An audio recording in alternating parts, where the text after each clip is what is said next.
Bom, então vamos começar, né?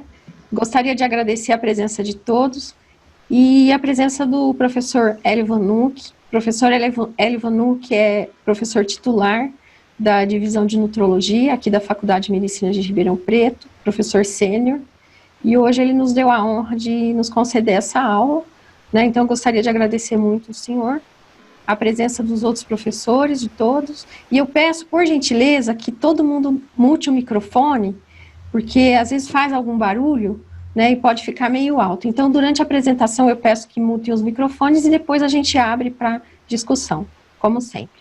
Tá bom? Muito obrigada. O senhor tem a palavra, doutor Hélio. Muito obrigado, Vivian. Boa noite a todos. Essa é a minha primeira experiência nesse sistema eletrônico, então vamos ver se vai funcionar bem.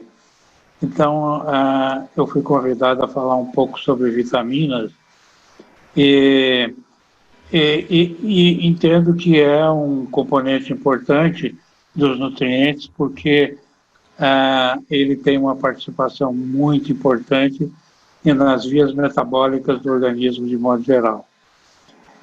Então, elas têm uma... Eu vou recordar algumas coisas com vocês.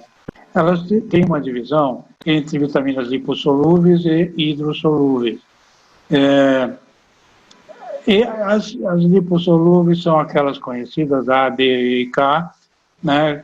E as hidrossolúveis são as do complexo B e mais a vitamina C, que não é do complexo B. E do complexo B nós vamos ter B1, que é a tiamina, B2, B3, B6, B9, e o ácido pantotênico e a biotina, aliás, biotina e o ácido pantotênico, eles não têm muita importância do ponto de vista clínico, então eles são deixados um pouco de lado. Há o ácido fólico, que é B9, a cianocobalamina, que é a vitamina B12, e a vitamina C. Então, essas são 13 vitaminas que são importantes para o desenvolvimento do organismo e para todas as funções metabólicas. É sempre interessante lembrar que a enzima tem uma função que é muito específica, que é atuar como coenzima. Então, se a gente tem um sistema enzimático, ela vai atuar juntamente com a apoenzima. A apoenzima é a parte proteica do sistema enzimático, e a coenzima é uma vitamina, eventualmente um mineral, e algumas vezes os dois vão funcionar como coenzima. Então, esse produto só acontece se tivesse esse sistema enzimático funcionando normalmente. Bom, a gente precisa sempre também lembrar que vitaminas não tem energia, né? Então, tem muita gente que fala, toma umas vitaminas, ficam muito fortes. Não é verdade, né? Não tem nada a ver com isso. Então, a gente fala assim, as refeições que nós fizemos hoje, almoço, jantar, esses alimentos vão precisar desse sistema enzimático para que eles sejam incorporados, aproveitados pelo organismo. Então, essa é a função. Então, as enzimas são necessárias, é claro, mas em pequenas quantidades, porque elas vão funcionar nesse sistema enzimático. Bom, onde é que a gente encontra? Elas são encontradas, e esses são os principais, a gente chama que tem as fontes principais das vitaminas, veja a tiamina, a vitamina A, que tem aqui o fígado, ovo, a B2, né, que é a riboflavina nas carnes, a vitamina C em frutas. Então, essas são as fontes principais. Se o organismo não puder, por qualquer razão, utilizar essas fontes, nós vamos ter que apelar para a utilização de vitaminas artificiais ou industrialmente sintetizadas. É preciso lembrar também a situação do vegetariano, né, que está aqui ilustrada. é uma situação em que ele não pode ter uma das vitaminas, que é a vitamina B12. É tão importante, se você for atender um paciente que vocês sabem que ele tem uma dieta vegetariana, vocês podem já ir pensando e procurar, eventualmente, sinais de uma hipovitaminose B12, né?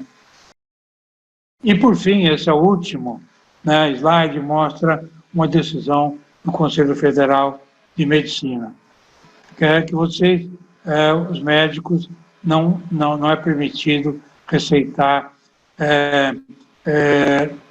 medicamentos sem uma comprovação de seu efeito, né? Então, anúncios de produtos associados a essas práticas não é possível, não é proibido.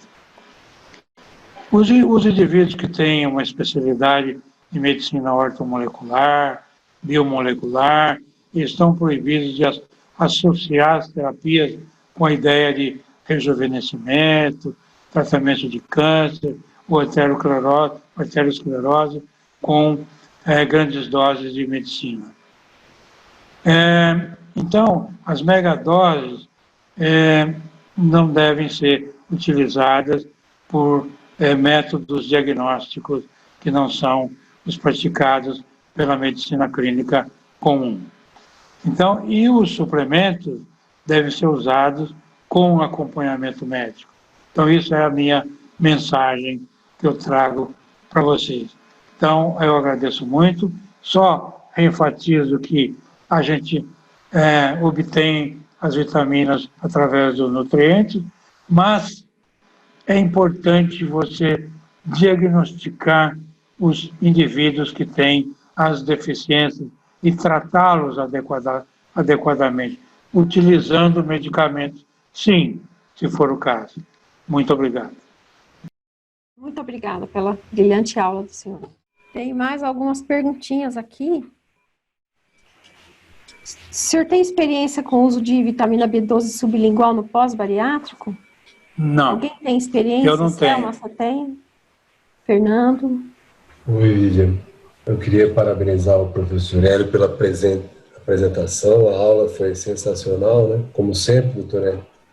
Mas Obrigado, existe sim uma apresentação de B12 que no Brasil começou a surgir. Nos Estados Unidos já existia e estão começando a usar no Brasil. Agora, com relação aos resultados, até que ponto, vamos dizer assim, a resposta é boa com a administração sublingual, eu não tenho, porque é uma apresentação mais cara no mercado, né, apesar de já existir, e a gente não tem usado nos pacientes do ambulatório do SUS.